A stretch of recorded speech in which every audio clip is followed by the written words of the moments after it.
जय माता दी। आप सभी को शारदीय नवरात्रि की ढेर सारी शुभकामनाएं। माँ भगवती आप सभी की मनोकामनाएं पूर्ण करें और आप सभी के दुख दूर करें। नवरात्रि का पर्व केवल आध्यात्मिक जागरूकता ही नहीं बल्कि आत्मशुद्धि, अनुशासन और संयम का प्रतीक भी होता है। इस दौरान भक्त उपवास, भजन, कीर्तन और जागरण के माध्यम से अपने मन और आत्मा को शुद्ध करते हैं, पवित्र करते हैं। माना जाता है कि इन 9 दिनों में देवी दुर्गा पृथ्वी पर वास करती हैं और उनके प्रति समर्पित पूजा अर्चना से भक्तों के जीवन में सुख, समृद्धि और आरोग्यता आती है। सभी मनोकामनाएं पूर्ण होती हैं।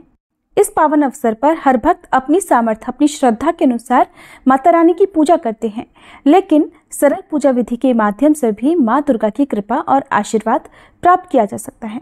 आज की इस वीडियो में मैं आपसे नवरात्रि की बहुत ही सरल पूजा विधि शेयर करने वाली हूँ।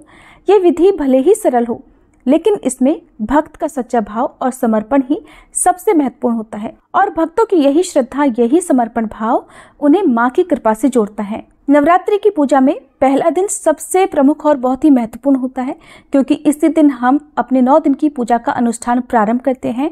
ऐसे में आपकी जैसी सामर्थ्य हो, आप उसके अनुसार चौकी की स्थापना कर सकते हैं। नवरात्रि की पूजा में यदि आपसे कोई भी गलती हो जाए तो आप उसके लिए सच्चे मन से क्षमा मांग सकते हैं। कोई सामग्री कम हो जाए तो उसके लिए आप माता रानी से प्रार्थना करके कि आपके द्वारा समर्पित मानसिक सामग्री को स्वीकार करने का आग्रह कर सकते हैं। और मानसिक पूजा तभी सफल होती है जब आपके विचार शुद्ध हों, आपका मन बिल्कुल पवित्र हो। ऐसे में यदि कोई भी सामग्री कम हो जाए तो उस सामग्री का मन से भाव करके उसे माता रानी को अर्पण कर देना चाहिए। वीडियो शुरू करने से पहले आपसे बस एक ही अनुरोध है कि अगर ये जानकारी आपको अच्छी लगे तो वीडियो को लाइक जरूर कीजिएगा, क्योंकि इससे मुझे पता चलेगा कि आज की ये जानकारी आपको बहुत पसंद आई है। और हमारे चैनल पर आप 9 दिन की वीडियो लगातार देख सकते हैं, जिनमें कथा और पूजा विधि के साथ ही आरती और मंत्र के बारे में भी बताया जाएगा। पूजा करने के लिए हम एक चौकी पर लाल या पीला वस्त्र बिछाकर उसके ऊपर अक्षत से अष्टदल कमल बनाएंगे। और क्योंकि माता रानी की जो भी मूर्ति या तस्वीर होती है उन्हें भी डायरेक्ट आपको स्थापित नहीं करना चाहिए। आपको थोड़ा सा आसन देकर, चाहे वो अक्षत हो या पुष्प का हो, तभी माता रानी की मूर्ति को विराजित करना चाहिए। कोई भी पूजा भगवान गणेश जी के बिना अधूरी होती है, तो गणेश भगवान की स्थापना करेंगे। और जो अष्टदल कमल बनाया है उसके ऊपर कलश की स्थापना की जाएगी। आप यदि ज्वारे बोना चाहते हो तो ज्वारे का पात्र रखकर उसके ऊपर भी कलश की स्थापना कर सकते हैं। अब सबसे पहले हम भगवान गणेश जी की प्रतिमा को स्नान कराकर उन्हें जनेऊ अर्पित करेंगे, माला अर्पित करेंगे और पुष्प चढ़ाएंगे।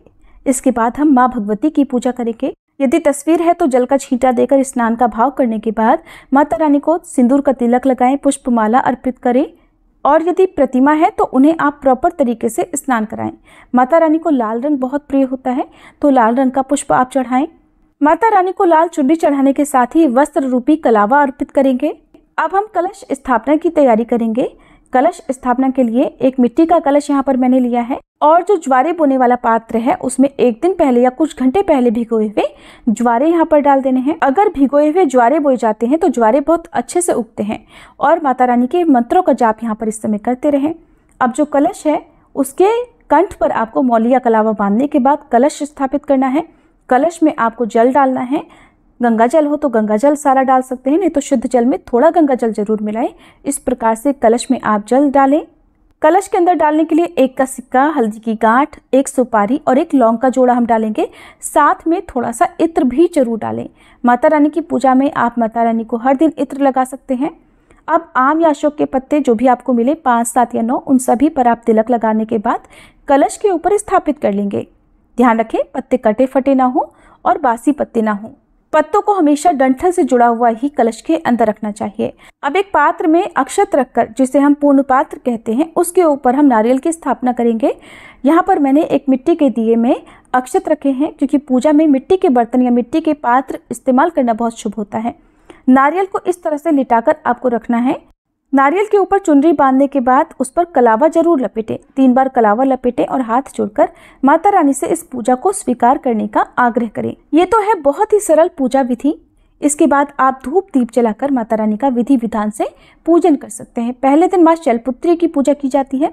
यदि आपके पास माता रानी की केवल दुर्गा माँ की ही तस्वीर है तो आप उन्हीं में माँ शैलपुत्री का ध्यान करके उनका पूजन कर सकते हैं। यदि आपके पास ऐसी तस्वीर है जिसमें माँ दुर्गा की सभी 9 रूपों की तस्वीर बनी हो तो आप हर रूप की पूजा करें, उन्हें तिलक लगाएं, उनके भुजाओं में विराजमान जो भी अस्त्र शस्त्र हैं उनका तिलक करें। नवरात्रि की पूजा में कलश की स्थापना तो जरूर करनी चाहिए, लेकिन ज्वारे बोने आपके लिए ऑप्शनल है। यदि ज्वारे बोए जाते हैं तो वो बहुत ही शुभ माने जाते हैं, सुख समृद्धि का प्रतीक माने जाते हैं। किसी कारण से आप ज्वारे ना बो पाए तो आप बिना ज्वारे के भी कलश की स्थापना कर सकते हैं। क्योंकि हम 9 दिन तक लगातार माता रानी की पूजा करते हैं, तो इन 9 दिनों में आपको सभी नवग्रहों का, यानी जो 9 ग्रह होते हैं उनका भी पूजन करना चाहिए। ऐसे में पूजा करने से सभी 9 ग्रहों का अनुग्रह, उनकी कृपा हमें प्राप्त होने लगती है। 9 ग्रहों के लिए आपके पास यदि नवग्रह यंत्र हो उनका पूजन आप कर सकते हैं। यदि यंत्र नहीं है तो 9 जगह पर आप सुपारी की स्थापना करके आप चौकी पर ही उनकी स्थापना करें। थोड़े थोड़े से अक्षत 9 जगह पर रखने के बाद पूजा कर सकते हैं। यदि ऐसा करने में समर्थ नहीं है तो जो विधि मैंने आपको पहले बताई है आप उसी के अनुसार पूजा कर सकते हैं। ये तो थी सुबह की पूजा विधि। अब दिन भर उपवास रखने के बाद या जो लोग उपवास रखने में समर्थ नहीं है उन्हें भी शाम के समय माता रानी का विधि विधान से पूजन करना चाहिए। शाम के समय स्नान करके या साफ स्वच्छ वस्त्र पहनने के बाद धूप दीप जलाकर माता रानी की पूजा करनी चाहिए। सुबह और शाम दुर्गा चालीसा का पाठ और आरती तो करनी ही चाहिए। सुबह के समय व्रत की कथा का श्रवण आपको करना चाहिए। खुद पढ़ना चाहे तो खुद भी पढ़ सकते हैं, नहीं तो आप सुन भी सकते हैं। यदि आप पहले दिन अखंड ज्योत जलाना चाहते हैं तो अखंड ज्योत जला लें। और ध्यान रखें कि जो दीप आपने मंदिर में जलाकर रखा है माता रानी के समक्ष, उस दीप को बार बार उठाना नहीं चाहिए और अखंड दीप को तो आपको 9 दिन से पहले उठाना नहीं चाहिए। यदि आपको आरती करनी है तो आरती करने के लिए आप अलग से एक दिया जला लें या फिर कपूर से माता रानी की आरती करनी चाहिए। माता रानी को भोग में विशेष भोग अर्पित किए जाते हैं। 9 दिन के अलग अलग भोग होते हैं।